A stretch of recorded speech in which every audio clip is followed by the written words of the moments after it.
Hello, dearies. I am back again with yet another riveting session on vocabulary. So, I very much hope that I am clearly audible and visible. And without much ado, let's begin. So, yes, we are doing this very important series, okay, of important vocabulary for IP Math. And as I discussed yesterday in my introductory session, what exactly is the layout of this entire series? It is inspired and rather emulated from your favorite book, Word Power Made Easy by Norman Lewis. And of course, I am your mentor, Sana ma'am. Fine. So, what do I have for you today? I'm sure you're eager to know. See, the beauty of each and every session that I'll be coming up with is that it's going to be very smartly designed so that it is simple, it is easy to understand, it is interactive, and of course beneficial.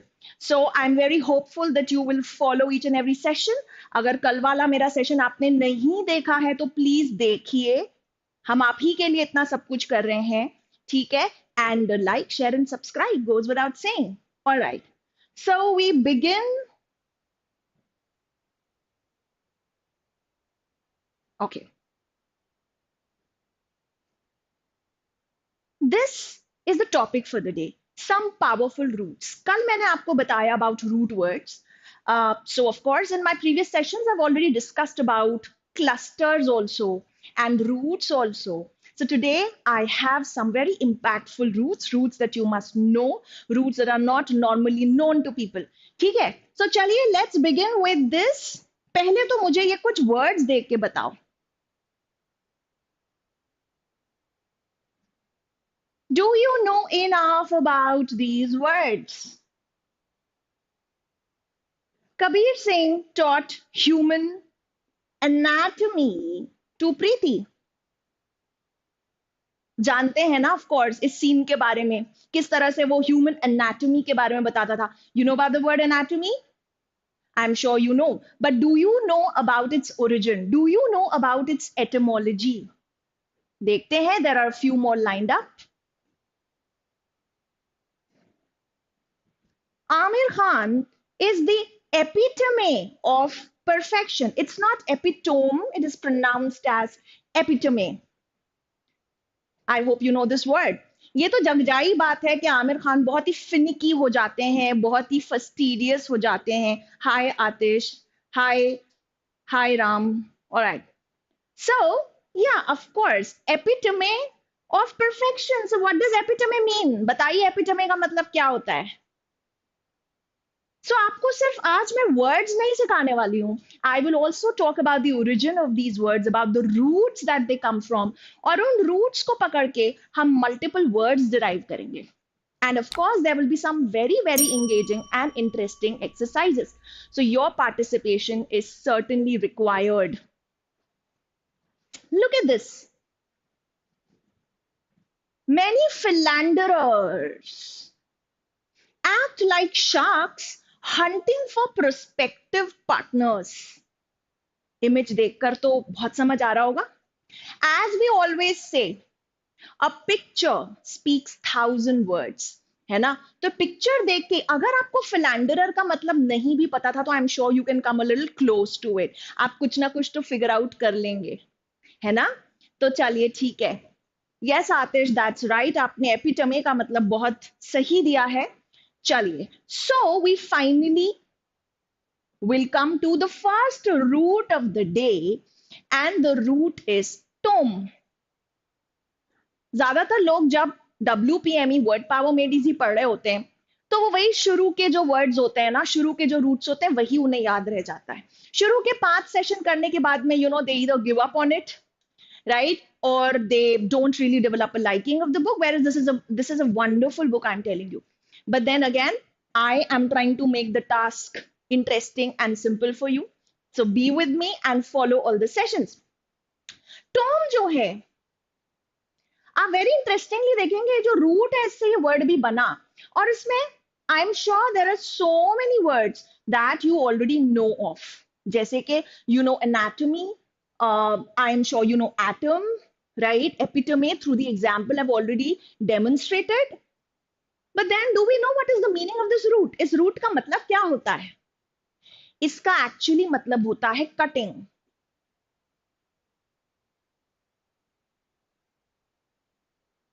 So this means cutting. अब relate करते चलना होता है हमको. जब भी हम कोई रूट सीखते हैं तो हमें सोचना होता है कि ये वर्ड इससे कैसे बना. That is what makes it really easy. ठीक है, तो atom. Of course, today science has progressed to the extent that we have even split the atom. But far back, जब atom को atom बोला जा रहा था, it was imagined as this indivisible entity जिसको आप फर्दर डिवाइड नहीं कर सकते, जिसको आप फर्दर ब्रेक डाउन नहीं कर सकते. ठीक है, so atom is definitely and was considered the smallest unit of matter. आज भी the smallest stable unit of matter जो होता है वो एटम होता है. अगर आप देखें तो yes of course the prefix a is without and tome means cutting, तो मतलब कि जिसको आप फर्दर कट नहीं कर सकते. ठीक है, स्प्लिट नहीं कर सकते. इसी से बना ऑफ कोर्स एटॉमिक तो बनेगा ही, बल्कि एक बुक मुझे याद आ गई एटॉमिक बोल के, एटॉमिक हैबिट्स, बहुत प्यारी बुक है, पढ़ना चाहिए. तो एटॉमिक हैबिट्स मैं चाहती हूं आप थोड़ा सा रीड करें. It tells you the power of minuscule habits. If you incorporate those habits, those minor habits, and if you change the wrong ones, how these small things will lead to big results. चलिए, coming back to our discussion without any digression. Atomize क्या होता है? Atomize verb form हो गया. एक suffix हम जब भी आई जेड ई का सफिक्स लगाते हैं या एफ वाई का सफिक्स लगाते हैं तो मोस्टली वो वर्ब को सिग्निफाई कर रहे होते हैं. तो एटमाइज इज अगेन आप किसी चीज को बहुत ही स्मॉल पार्टिकल्स में डिवाइड कर रहे हैं. That would be atomise. Okay, that's right. Next, anatomy. Anatomy is the physical structure I would say. ठीक है ना, बॉडी पार्ट्स या फिर किसी भी चीज का आप उसको देखें, आपको उसमें एटम भी दिख रहा है तो मतलब कि किसी तरह से एटम से ही इंस्पायर हो गया कि पूरा जो एक फिजिकल स्ट्रक्चर होगा किसी भी चीज का वो उसकी एनाटॉमी होगी. तभी मैंने बोला था ह्यूमन एनाटॉमी जो है वो टॉपिक होता है ना मेडिकल साइंस में, तभी मैंने आपको कबीर सिंह वाला एग्जाम्पल दिया. चलिए, entomology. What is entomology? Again यहाँ पे आपको मिलेंगे दो बहुत बढ़िया रूट्स. पहला तो आप जानते ही हो, वो है टोम. दूसरा आपको दिखेगा logy. And logy comes from the root logos, है ना. लोगोस का मतलब क्या होता है? स्टडी और science of something, the study of anything. We know so many words stemming from it, like sociology, psychology, ornithology, ontology, etymology, cardiology, right? सब कहीं ना कहीं साइंस है या स्टडी है. अब ये एंटोमोलॉजी क्या होता है ये तो क्लियर है कि कोई ना कोई तो स्टडी है. But very interestingly this means the study of insects. Now I know what you're thinking. क्या बे कीड़े मकोड़े कहां से आ गए बीच में? अभी तो हम कटिंग की बात कर रहे थे, है ना. Okay, I tell you precisely. आपने कभी किसी इंसेक्ट को गौर से देखा है? कभी मतलब कोई चींटी ही हुई, ठीक है, या वास्प हुआ या बीज हुई, आपको नहीं दिखता वो? आपको उनकी बॉडी में डिविजन्स दिखते हैं, right? They are visible cuttings in their body, the head, the thorax, right, all that you know. तो उनके वो दो चींटी के दो पार्ट्स. ठीक है, तो most of the insects they look as if they have been cut down and then merely joined, किसी ने फेविकॉल से दो पार्ट्स को चिपका के रख दिया. So you clearly see that cutting. This is where entomology draws its origin from, and yes, that is true. ठीक है ना. तो entomology is the study of insects. Dichotomy is a very nice word. इस word को mark कर लें, ये दो वर्ड्स तो बहुत ही इंपॉर्टेंट हैं. ये थोड़ा सा टेक्निकल टर्म है, but these two words are extremely important. Dichotomy, एक तो इसमें रूट है डी का, which means two, and tome you already know, right, cutting, यानी कि किसी भी चीज को दो पार्ट्स में डिवाइड कर देना. But how do we actually use it? As such, in science, in chemical and physical processes, वहां पे specifically it's like cutting down into two parts. But otherwise, in general भी English language में word काफी broad sense में use होता है. ठीक है ना? Dichotomy is kind of, a thinking in which there are two extreme poles of polarities. The dichotomy of good and bad, the dichotomy of bright and dark. ठीक है ना? मतलब दो अलग अलग थिंकिंग, अलग, सेपरेट, जैसे कि the dichotomy of socialism and capitalism. यानी कि बस ये दो ही चॉइसेस है एज इफ आपके पास में, there is no mid way, there is either this or either that. ठीक है ना? ऑल राइट, इसी से बना इसका वर्ब फॉर्म डाइकोटमाइज और इसका adjective form डाइकोटमस.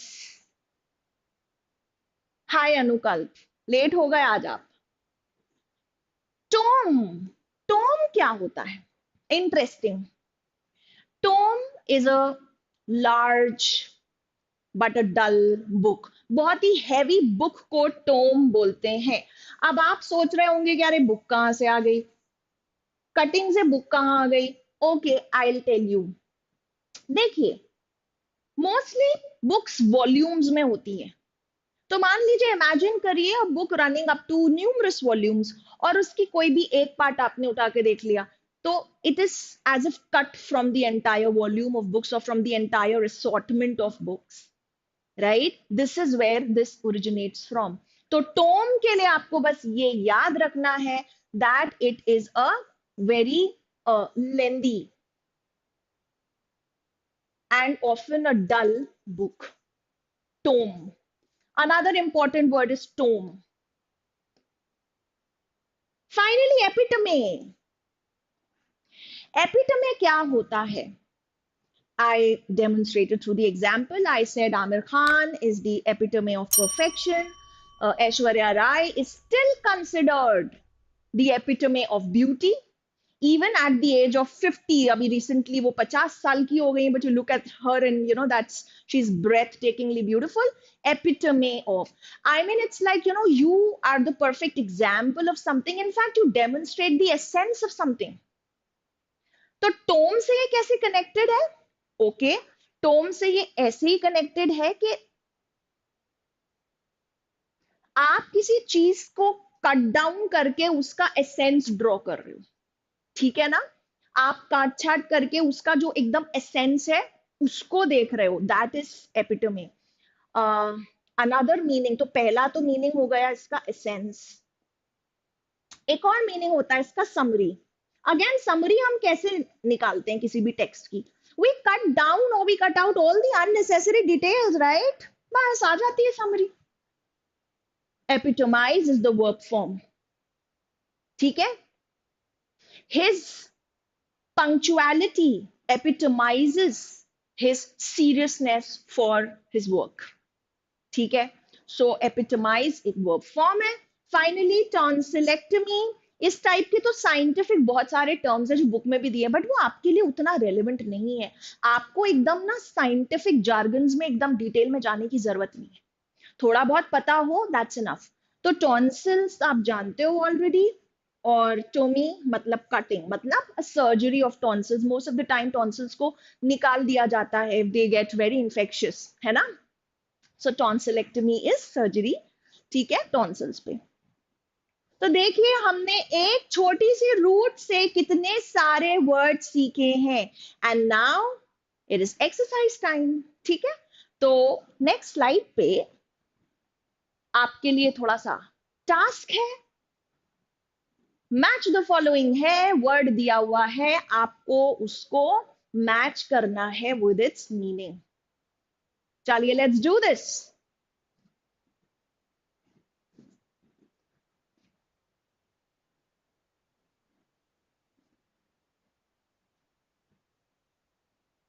Are we working?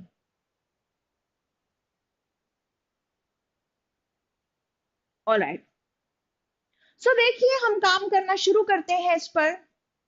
Entomology क्या होता था? Can you recall? See what is the importance of these exercises. WPME में भी भर भर के एक्सरसाइजेस दिए हैं जो बार बार रिपीट होती हैं। राइट, एक चैप्टर है that is been cut down into different sessions, और फिर eight the end of it is a chapter review और अ चैप्टर एक्सरसाइज। तो वो सब जो आपका री इन्फोर्समेंट होता रहता है ना, that is what makes you learn these words. Otherwise आप डेली बेसिस पे भी वर्ड सीखते हो और पढ़ते रहते हो, भूलते रहते हो। तो चलो क्विकली इसको देखते हैं। Entomology, science dealing with insects, right? तो वन का answer D. Yes, thank you Ankur. If you like my way of teaching, I am really very glad. Hi Ashu. Ashu writes very important thing. Ashu कह रहे हैं कि I have read this book twice but I am not able to remember it. Ashu, इसीलिए I had sense this, इसीलिए I have come up with this entire series. And Ashu, I think you and many other students should really try following it. Attend each and every session, participate. जो चीजें मैं तुम्हें बता रही हूँ वो तुम्हें याद रहेंगी Ashu, I am very sure. चलो ठीक है, we come back to it. Anatomy, human anatomy, remember क्या होगा? Physical structure, dichotomy, yes, very nice Atish, yes, I'm getting your answers. Everybody else, please send me your answers. Dichotomy, die तो देख के तो आप समझ ही जाते हो कि die तो मतलब two होता है। तो condition or state of being split into two parts, right? Third का आंसर F। epitome, epitome क्या है? या epitome होगा essence या फिर summary, E। tome, tome is a book, a dull heavy book, C। Tonsillectomy तो ऑब्वियसली नाम से ही पता चल रहा है, surgery of tonsils. So here we are. तो पहली टोन जो है हमारी डन हुई। अब एक और छोटी सी इंटरेस्टिंग सी टोन करेंगे हम, ठीक है? And at the end there would be a quiz. Aatish, this series will continue for some time. I have planned 10 sessions. Let's see, आप लोगों का सपोर्ट चाहिए, आप लोगों से एनकरेजमेंट चाहिए डेफिनेटली, और भी हम आते रहेंगे आपके लिए कुछ ना कुछ लेकर। Next is feline. Remember the slide जो मैंने आपको शुरू में बताई थी, फिलैंडरर वाली, है ना? ऑलराइट, तो यहां पर कुछ अमेजिंग वर्ड्स है। क्विकली मैं बताऊंगी, डिटेल में बताऊंगी तो शायद बहुत ज्यादा टाइम लग जाएगा। Okay, and I have to keep this a little crisp and concise. Okay, philanthropy comes from feline, feline का मतलब होता है लव। इस दुनिया में आज को नफरत ही नफरत है, there's a lot of hate, but luckily there is love also, there is feline also। feline is love, philanthropy। एक और यहाँ पे रूट जो है वो है anthropos, and anthropos जो होता है, this means mankind। So when I say phil, that means love, and anthrop, which means mankind, तो philanthropy means love for mankind। अगर आप humanity को in general बहुत प्यार करते हो, right, you would do some charitable, acts, और आप social work करोगे, है ना? So all those people who do a lot of social work, who are engaged actively in human welfare, are actually philanthropes, or they are even called philanthropists। ठीक? All right। Bibliophile, biblio मतलब क्या होता है? Book. File is love, so it's basically a book lover जिसको किताबें बहुत पसंद है। एंग्लो, एंग्लो क्या होता है? English. Not just the English language, but anything related to English culture, English people, their practices, their rituals. So, who is a who is an Anglophile? एक Anglophile कौन होता है? Somebody who loves English culture, practices, customs, people, उनको हम Anglophile कहते हैं. Philosophy, sophy actually means, या in fact sophy Y भी बोल सकते हो आप, it actually means wisdom. And phil का मतलब क्या होता है? Love. So philosophy actually means love for wisdom. और देखिए ना, आप अगर फिलोसफी को थोड़ा भी स्टडी करेंगे तो there so many questions, because they really want to know about everything, what is matter, what is thought. Philosophical inquiry यही होती है कि आप विजडम सीख कर रहे हो, आप नॉलेज सीख कर रहे हो. Philharmonic, what is philharmonic? Love for harmony. Phil is love, harmony दिख रहा है आपको?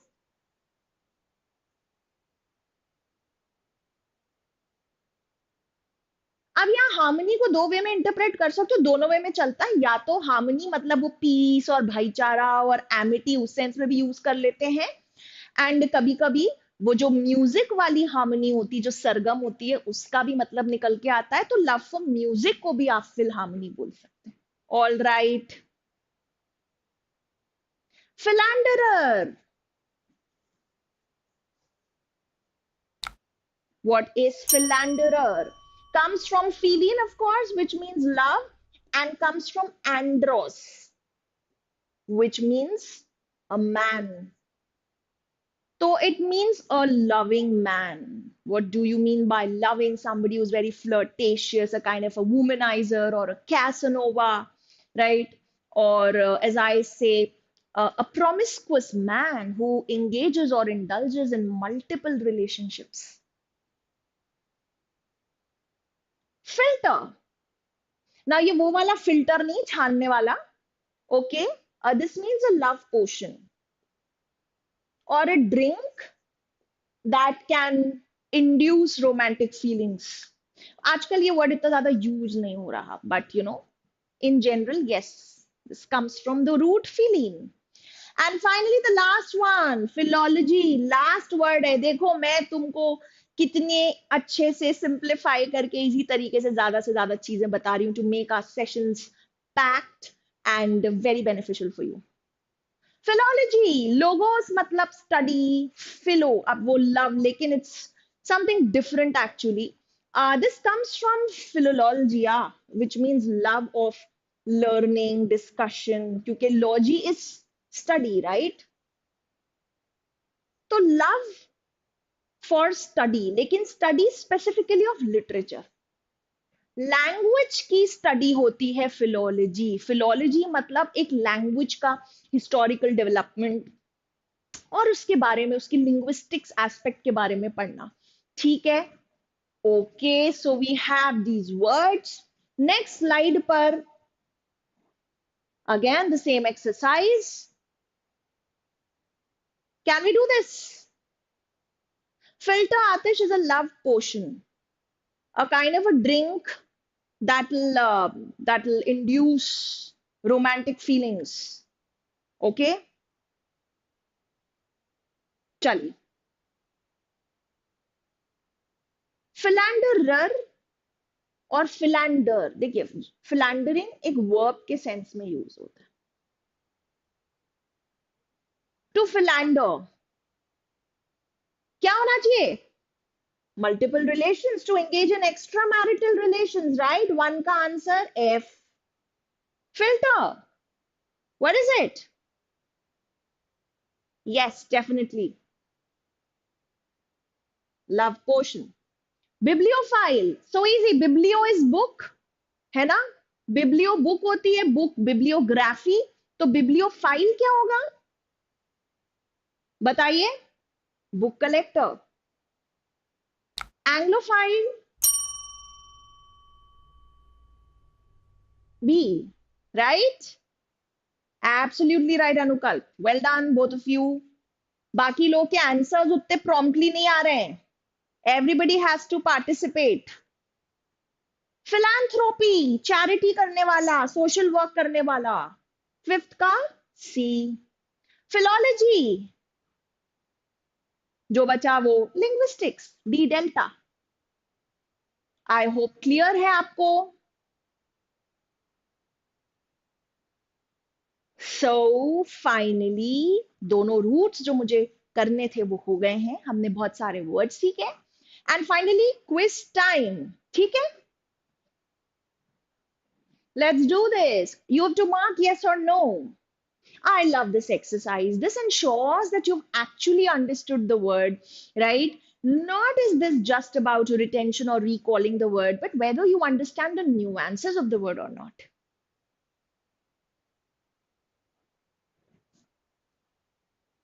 Is a philanderer likely to be faithful to a spouse?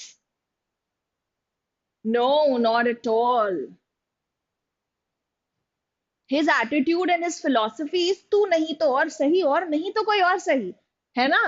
तो बिल्कुल वो फेथफुलनेस वगैरह तो है ही नहीं, बिल्कुल भी फिडेलिटी नाम की चीज नहीं. Is an egoist the epitome of selfishness? Do we know who is an egoist? जिसमें बहुत ज्यादा ईगो होता है, जो बहुत ही ज्यादा सेल्फ सेंटर्ड होता है और हर जगह मैं ये चाहता हूँ, मैं वो चाहता हूँ, है ना? ठीक है. So is a philanthropist anti social? इसका तो आंसर क्लियर है. इगोइस्ट डेफिनेटली एपिटमे है ना? किसका? सेल्फिशनेस का. The answer is yes. बहुत ही सेल्फिश होते हैं इगोइस्ट्स. फिलैंथ्रोपिस्ट एंटी सोशल होते हैं क्या? No man, not at all. They work for the society, they work for humans. Is a filter intended to reduce sexual interest? Reduce? Rather enhance, I would say. So the answer is no, it doesn't reduce, it enhances. Is a bibliophile's chief aim the enjoyment of literature? Yes, you can say because they love reading. ठीक है. Does a philologist understand etymology?